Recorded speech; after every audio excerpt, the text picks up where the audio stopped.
Now, transfer deadline day, we are here, ladies and gents, and all the business is already happening. Now, I've got a big task for you lot, a big one, okay? Before we get into this video, I'm going to do 2, maybe 3 uploads today, covering every single transfer on transfer deadline day. It's going to be a big task, it's going to be a lot of work for me, but I'm prepared to do it for you lot. So all I'm going to say is, I'm going to upload a video every 2-3 hours, okay? So if this video can get 3,000 thumbs up, likes just below the video for, I don't know, like in less than 2 hours basically, then obviously we're gonna drop episode 2, and then episode 2, obviously smash the likes on that one hopefully, then we'll smash episode 3 out for you guys today as well. It's a big day, I'm ready for it, transfer deadline day, let's get into it. Also, if you are looking to get this hoodie, it's something that I've been wearing recently in my videos. I've had a black one, I've had a grey one, I've had loads of different ones. Check out exclusiveoutfit.co.uk in the description down below. Go over there, I don't think there's many left to be fair, certainly sold out of quite a few different sizes, so go over there, links in the description, get your hoodie. So it would be wrong of me not to start this video with I can't even believe I'm saying this. Aubameyang to Arsenal, done deal confirmed, ladies and gents. Finally, it's done. So Aubameyang is signed for Arsenal for a club record fee of £56 million, making the most expensive player Arsenal have ever signed, making him more expensive than, of course, Eto'o when they signed him, Sanchez when they signed him. Now, the Gunners have already had 2 bids rejected for this guy, okay? They believe they had a £46.5 million bid rejected or something, then a £50 million bid. So, you know, fair play Dortmund, a good bit of business from them. They've really bumped them up, like £10 million. So Arsenal have said he's joined on a long-term contract, which is obvious. You're not going to sign someone for that money if it ain't a long-term contract. I'm going to guess it's going to be like a 4.5/5.5 year deal. I don't know, 4.5 year deal, okay? So end of the season, it'll be 4 years after this ends, okay? That's what I reckon he's probably signed. Now, when obviously Mkhitaryan linked that, yo, Pierre, do you want to come out here video or whatever, he was seen obviously releasing that. That was actually confirmed, alright? So Arsenal released that official video today with the announcement of Aubameyang with Mkhitaryan saying, Pierre, do you want to come out here? So that was all not actually leak or rumour, that was a real leak. So yes, I mean obviously this is the transfer that Arsenal fans have been waiting for all transfer window, probably all season. I mean it's just a brilliant signing for them. They signed Mkhitaryan, they've obviously signed Aubameyang, they've got rid of Sanchez. Now I was very doubtful, I was very critical of Arsenal's business previously, letting Sanchez go to a rival club, you know, stuff like that. But what they've done, what they brought in, it's probably redeemed a bit of faith with the fans, redeemed a little bit of hope, and the fact that Eto'o signed a new contract today as well, it's just a double whammy. It's a very good day to be an Arsenal fan, even though you lost yesterday. That wasn't a very good day, but today, new day, it's a good day. Now, with obviously Aubameyang going to Arsenal, that relied on Dortmund getting another striker in. So unless Dortmund got this striker in that I'm about to tell you about, Aubameyang wouldn't have gone to Arsenal. So you got to thank Michy Batshuayi, Arsenal fans. That's who you've really got to thank for this. Because if they didn't get this striker now, then Aubameyang wouldn't have gone to Arsenal. But anyway, let's have a look at this. So we have got, of course, Batshuayi. Borussia Dortmund have agreed a deal to sign Chelsea forward Michy Batshuayi on loan for the rest of the season, subject to medical. Now, Arsenal signed Pierre-Emerick Aubameyang, who Dortmund said they would only sell if a replacement was found later on Wednesday. Now, Chelsea could sign Olivier Giroud from the Gunners as a replacement for Batshuayi, so it's a 3-way deal. Really, really strange, really weird, something that doesn't really happen too often, but if it does all come off, then it's going to be pretty impressive, actually. Now, of course, Giroud isn't confirmed yet, so he's not in this episode. He may be in the second episode later. Like I say, if you want to see that video, drop a like and a thumbs up down below. Giroud to Chelsea could be the one we're featuring later on, or one of the 6 players anyway. So Batshuayi, I mean, when he's had to step up for Chelsea, he has scored goals. He's just never really been given the full opportunity there, is he? Let's be honest. So go to Dortmund, maybe good for him, but that might be his Chelsea career over. He may not go there alone to impress, to come back to play. He may just go there to impress and then maybe get a permanent deal out to Dortmund. I don't really know what's going to happen, but anyway, there you go. 2 strikers, 2 big deals already happened in this, well, today. This is today, January transfer window, deadline day. So Giroud obviously is the one we look at, okay? That's the player that looks like is going to go to Chelsea, but Chelsea have already signed another player today, and he goes by the name of Emerson. Chelsea signed Roma fullback for a reported £17.6 million.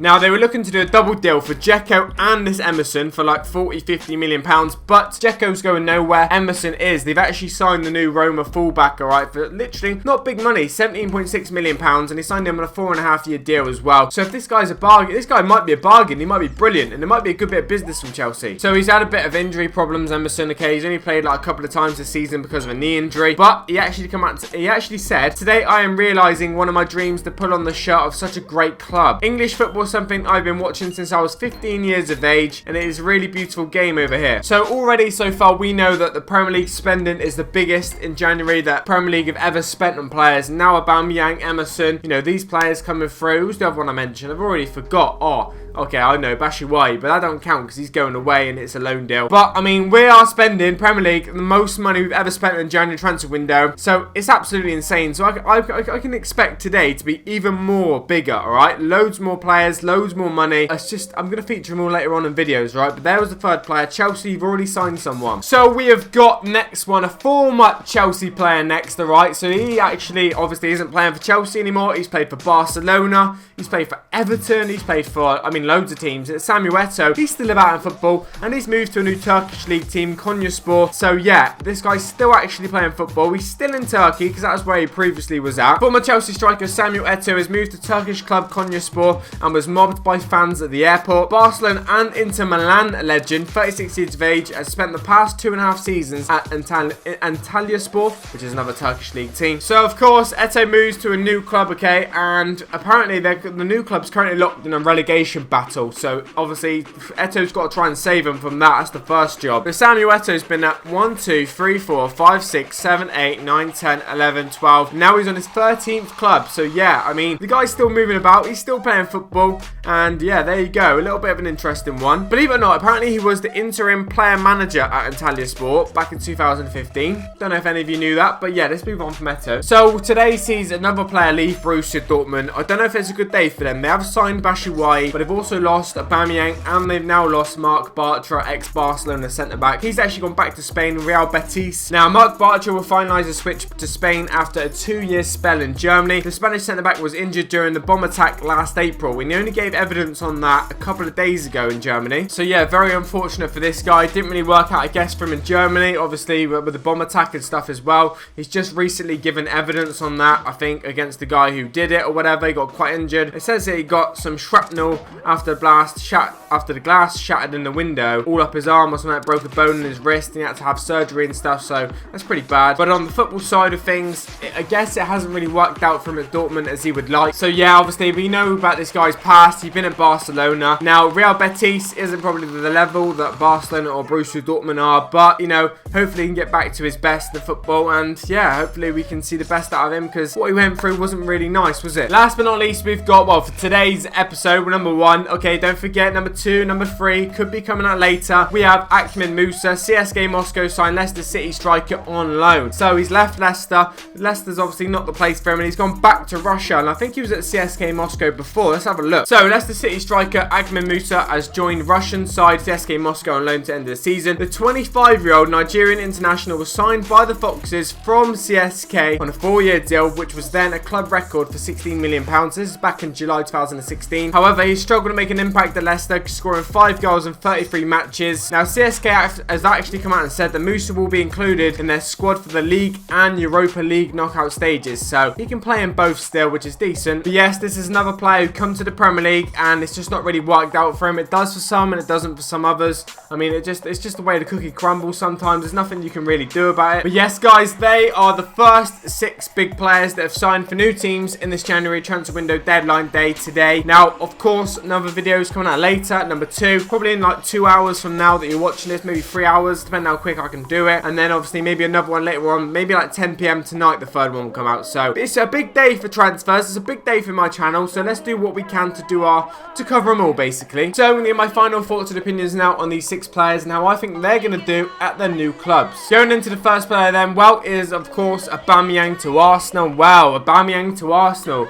I didn't really think we'd actually definitely see this. It's something that's definitely taken me by surprise. But I mean, they've signed Mkhitaryan. Them two have worked together in the past. They got something like loads of goals between the two of them, like in their little stint at Dortmund. So I think they're going to link up well together again. I think Arsenal's probably a good club for him. He's got a lot of pace, he's got a lot of strengths and stuff like that. But will he do well in the Premier League? I don't really know. I think he will do well. I think he will do well in the Premier League. I don't think he's going to take the Premier League by storm, but you can hold me to that if you want, if he does. But a bit like Lacazette, he's not really taking the Premier League by storm yet, but hopefully he will come good, if that makes any sense. Then we've got Batshuayi to Dortmund. Now, this was part of the big trio thing. Obviously, Batshuayi Aubameyang, Giroud, like a big triangle thing of transfers going on. That's why I think it's a good striker, and when he gets a chance at Chelsea, he usually takes it, but it never really leads to anything. Never really, you know, holds down a team spot for some reason. So going to Dortmund, where I think he's guaranteed to play pretty much every game, especially now Aubameyang's gone. That can only be good for the striker, I think. I think he's going to show Chelsea a little bit, even though he already has, what he can do, and he's going to, you know, show Dortmund and show the Borussia Dortmund fans what he can do as well. So, you know, I think he's going to do well in Germany. Eto'o de Konyaspor, a very weird one. I thought he probably would be retired by now, but he's still playing football.